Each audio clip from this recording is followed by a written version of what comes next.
بسم الله الرحمن الرحيم.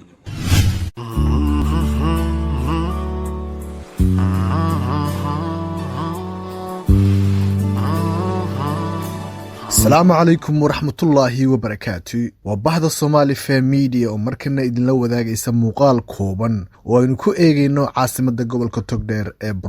برعو وديجان يكسو تشيدان قناعصتو سياسيين يقون يهنو aad caan uga ah geyga Soomaalida sidoo kale waa caasimada labaad ee Somaliland waxa ku nool ku dhawaad 1 milyan iyo badh qof burco iyo deegaanka ku hareeraysan haddaba aan idin kala bax muuqaalkan sharma boyne muxuu yiri gobolka ragana ma hilmaamaysa